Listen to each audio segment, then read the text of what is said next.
So good afternoon, everyone. Thank you, the organizers, for this invitation. So today I will talk about, oops, wrong button, of course, the orbital character of bands of those two iron arsenides studied by ARPES. This is part of the PhD project of my student Kevin. There is doing a very nice work on analyzing the data.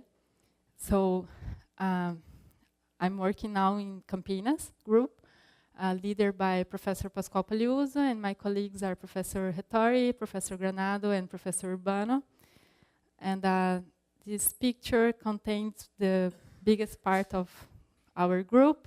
Most of the students are here, so please go to their posters and ask questions. And here, for this specific words, is Kevin and Mario that are contributing. And also on this work, have the contribution of Professor Pagliuso, Dr. Priscilla from Los Alamos, Dr. Wendell from Campinas Light Source, and Professor Andres Santander that gave us a very nice talk today. So hope you can all help me when I show you the results. So in our group, in Campinas, we basically grow samples, mainly strongly correlated samples, using many methods, but main one is the metal flux growing. So we have high purity elements. We put all them together in a crucible. We close in a quartz tube. We put in a furnace. This one under a hood, so we can safely grow iron arsenides. We do thermal treatment. Then we spin the samples to separate crystals from the flux in a centrifuge.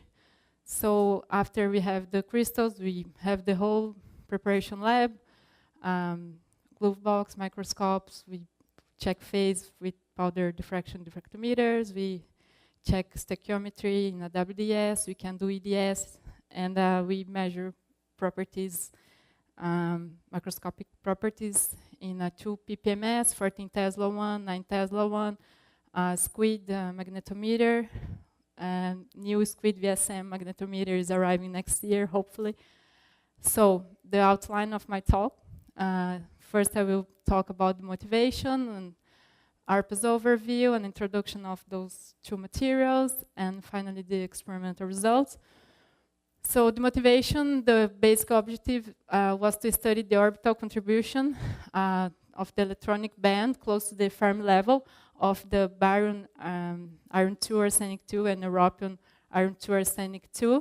And how we did that, we use we changed polarization and symmetry directions using our ARPES experiments. So those measurements were done, were performed at the Advanced Light Source in Berkeley at this beamline using this energy. And the data I will show here is above the magnetic transition. So ARPES, as Professor Santander already said, is angle-resolved photoemission spectroscopy. So purpose is to measure electronic band dispersion. It is based on the photoelectric effect. We have energy conservation, and we basically measure density of states of the photoemitted electrons that is proportional to that of the material. So a fast overview. In our experiment, we know the angle and the energy of the photoemitted electrons, and we also have the information about the light we are using. So we basically have the kinetic energy and momentum of the photoemitted electron. So for the process, it is good to remember that the momentum parallel to the plane of the sample is conserved, while the perpendicular part of the momentum is not conserved due to the broken of translational symmetry. So we get the information of our photoelectron emitted, and we apply the conservation rules, and we then finally have information of both energy and momentum of the electrons inside of our material. So what are the main terms of the intensity that we measure on ARPES? It's basically a term here that accounts for the matrix elements that are strongly dependent of the geometry of the experiment. That is, I will talk a little bit later. Fermi-Dirac function, of course, the single particle spectral function that brought the band structure and interactions, and convoluted by a resolution term that depends of the momentum and energy, and it's basically depend of the instrumentation. So to do ARPES, you first choose a light source that depends of what you want to do. So basically nowadays we have laser, gas discharge lamps, and synchrotrons, anyone with its own characteristics. And for the instrumentation, you first get roughly $1 million. So then we have a chamber like that. So yeah, it's an ultra high vacuum chamber that works on these pressures. And you have your manipulator, your chamber itself, where you rotate your sample, your analyzer. Here it's a discharge lamp. And so it costs a lot because of the fact that you need to be in ultra high vacuum to detect your electrons. So, and also the analyzer is kind of very expensive. So what else you need? That's just a picture of the analyzer. So you have the lenses that may, roughly, we can say that resolve the momentum, and your hemispherical analyzer that gives you energy resolution. So and then you measure everything with a CCD detector at the end. So you have 2D detection of electrons, solving energy and momentum. So also, we need to think about how to prepare samples and get clean surface to measure our ARPES spectra. So we can do cleaving in situ, growing materials in situ, or sputter and annealing. So in the case of our arsenides and some heavy fermions, the samples are tetragonal, so it's super easy to cleave samples inside. But we are now having some challenging, for example, by cleave cubic topological samples that Jean is growing. So we are trying sputter and annealing, but it's not working. So, well, there are lots of difficulties on doing the technique itself. In the case of the work here, we can cleave sample in situ. So you basically put your sample in a sample holder, and you glue a post on top of it, and you use some kind of tool inside your chamber. You just cleave it, and then you get a clean sample surface that's inside the chamber in ultra high vacuum in whatever temperature you want. So, and what we can learn then from the ARPES spectra, so what we get is 2D maps like that of the binding energy as a function of momentum, and the color scale in this case means it gives you the intensity. So here brown, white is the maximum, blue are minimum intensity. So, and then if you fix a certain value of K, you get those intensity as a function of energy that are called energy distribution curves. If you fix the energy, then you get intensity as a function of momentum, you get the momentum distribution curves. So you can, this will give you many things to analyze your data. So, but in the case of this experiment, I had to rotate my sample in front of the analyzer to get the other direction of the momentum. So from the map, you get, let's say, kx direction. So then you rotate, you get ky. And by doing some analysis, you can reconstruct your Fermi surface. Nowadays, you can have modern analyzers that you can already have ky and kyx measurements at the same time, but that was not the case. So talking about the iron arsenide compounds, they have been studying 10 years from now, right? First 1111 sample, oxide sample, I think was published in 2008. And they found it was, there are more than 10,000 work, I think, if you put very fast search on Google. It's because it presents superconductivity in layer iron-based materials with transitions that can go as high as 55 for the 1111, very fast after that, they grew the intermetallic compound, iron 2 arsenic 2, doped with potassium, where they also could find superconductivity, and so on. But all those families here, they share a common structural element that is a layer of iron nictide or iron chalcogenide that forms a tetrahedron, like here, with the iron. So, and magnetism and superconductivity are dependent of the local symmetry of the iron site. So our group, we have been studying these materials since I was a PhD student. So, and the past days, we have applied, the past years, we have applied many different techniques to try to study these materials. Those are the highlight publications from our group. So we have been done nuclear magnetic resonance, X-ray absorption spectroscopy, electron spin resonance, quantum oscillations, and what we have learned is that chemical substitution affects the iron bonding, the arsenic bonding. That, of course, modifies the orbital contribution to the Fermi level, and there are no effective doping. So is the bonding, the arsenic bonding, you change either angle or the distance or the size of the bonding. That gives you the whole different properties between magnetism and superconductivity.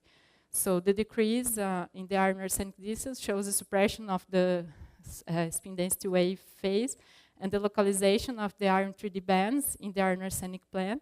And the increase of this planar character at the Fermi surface appears to be propitious ingredient to the emergence of the superconductivity in this class of materials. So here, on this work, I choose those barium 122 and europium 122. Those are just a basic property of them. So it's specific heat as a function of temperature. Both of them have structural transition for tetragonal to orthorhombic, magnetic transition from paramagnetic to a super spin density wave. Those are the temperatures for the barium. Those are the temperatures for the europium.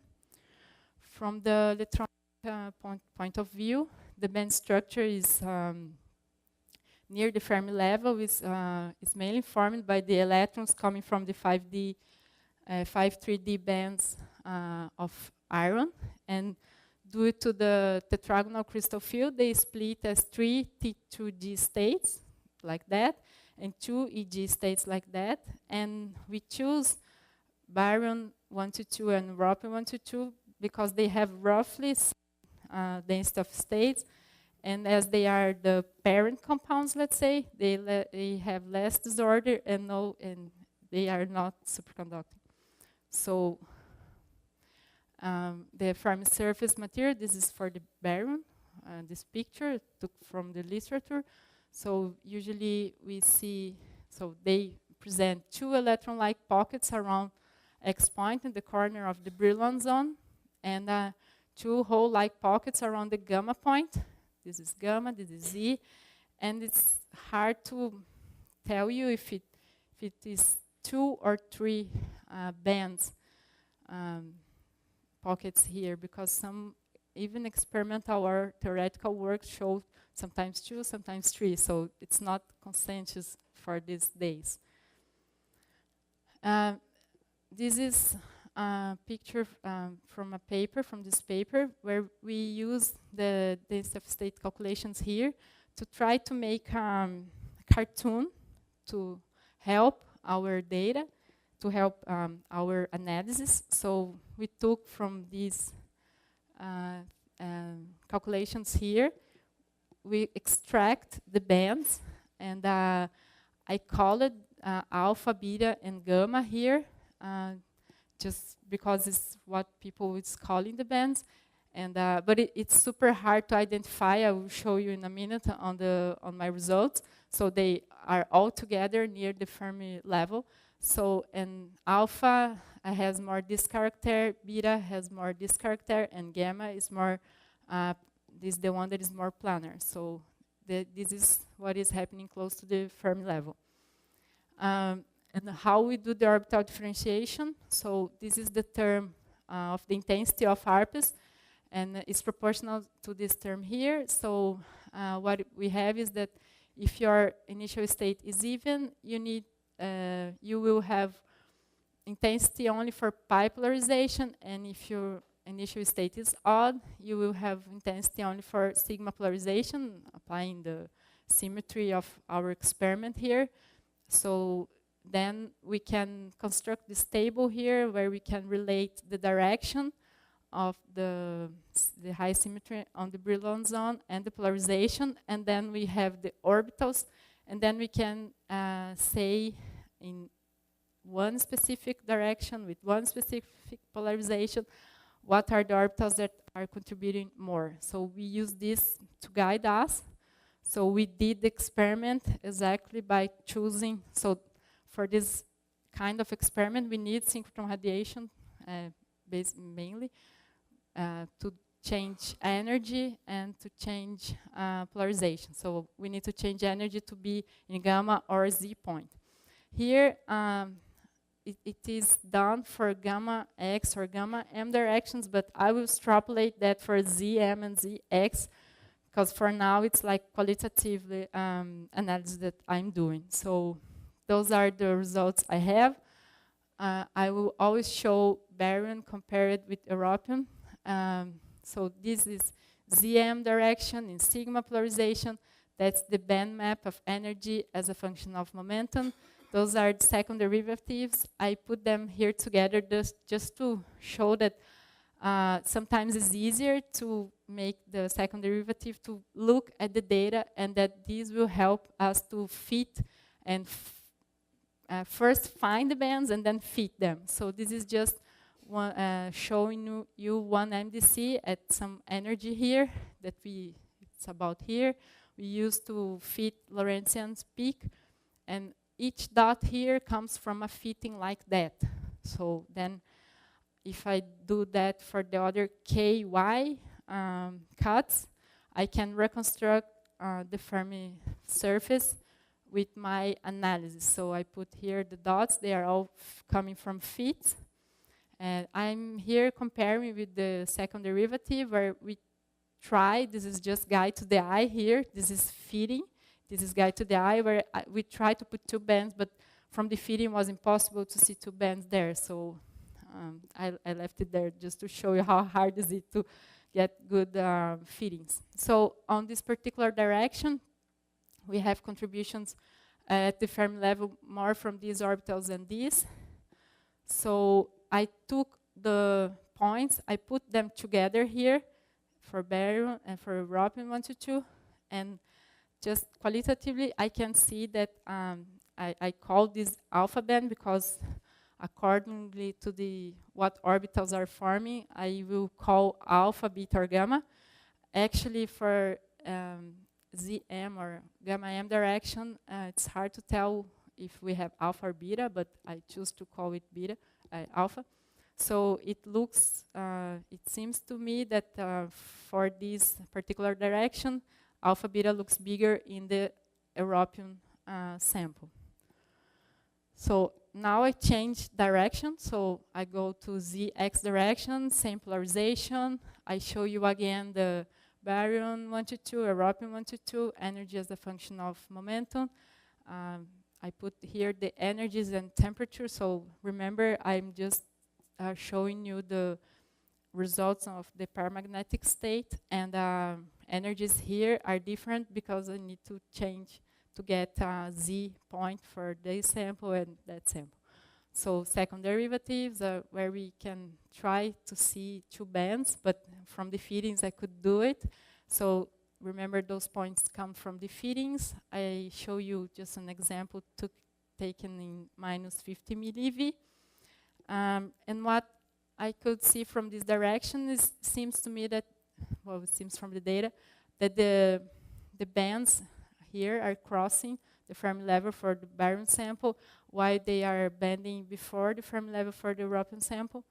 So I decide to, so I put the dots here and here together. I changed a little bit the color because it was impossible to see.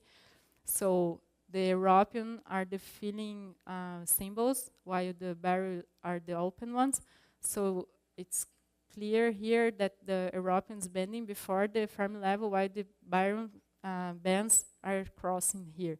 So I cut those two, I made a cut on those two energies, and I plot the surfaces. Sorry, I still calling Fermi surface, but of course it's not the Fermi surface anymore because it's not taken at 0, but I cannot call it differently. I will always call Fermi surface at some energy. But anyway, so the Fermi, the surface at minus 50 millieV, we made all the calculations, we put the dots, I compared them. They are exactly the same size, same contribution at this energy, so same surface size.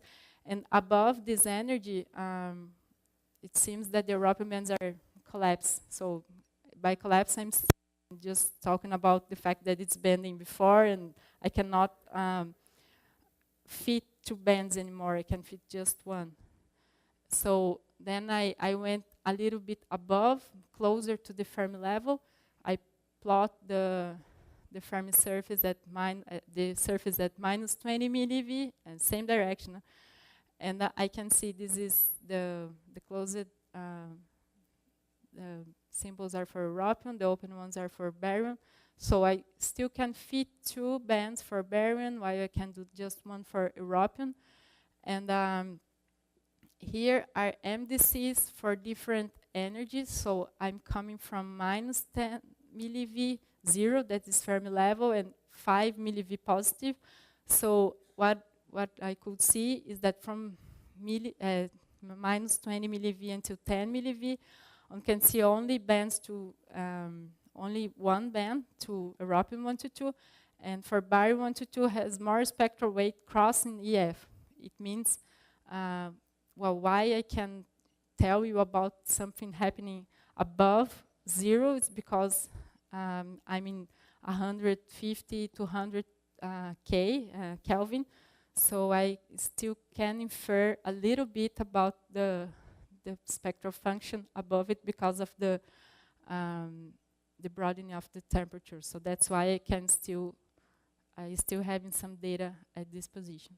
So, but just comparing qualitatively, I can see more bands crossing for more spectral weight crossing for baryon, and 2 bands for baryon, while I can see just 1 for European. So, putting together the result of this direction that I have, I can see 2 bands, and the other direction that I can see 1 band for baryon, I can then tell you that we are looking 3 bands, 3 pockets on the Fermi surface for the baryon sample, while I can see just 2 for the European. So this is kind of nice. And here I'm looking at 3rd direction, ZM, third geometry, sorry. So it's ZM direction for p-polarization. I made same thing. I show you second derivatives, just an example of the fittings. I put them all together on the Fermi surface. I will not show you, but I put dots on the, I compared them, and alpha band looks bigger in European, and gamma band looks bigger for baryon.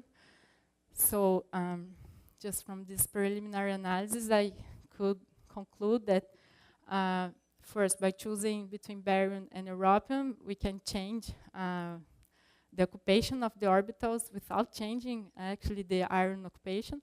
So it is hard to fit band near Fermi level, but this is normal for most part of the experiments that we try to fit stuff near Fermi level. It's hard because it's your data is always not good intensity and tend to be noisy. So we are working now on fitting second derivative band maps and low T data. Low T data is good for resolution because you are in lower temperature, but we have the folding of the Fermi surface because of the magnetism, so that it's hard to fit, to identify who is who in the low T data. That's why we are first looking at the paramagnetic state. So from the preliminary analysis, it suggests that the bidimensional planar orbital contribution to the iron 3D bands is higher in baryon. So this conclusion I took looking at the different directions In one, I could see bigger band for europium, the other bigger for baryon, and put them together. I can suggest that. And I finish my talk with a question. I mean, the fact that one can see 2 bands for baryon and more spectral rate crossing F, that might suggest that it has more 2D character. And part of this question is because on the quantum oscillations work made by Dr. Rosa, also comparing iron and baryon 122 and europium 122, Priscilla could see that the europium was more three-dimensional than the baryon. So actually this work inspired us to do the ARPES analysis. It took a little long to get the data, but anyway, this is what we have for now, and I hope you could help me with my question. Thank you.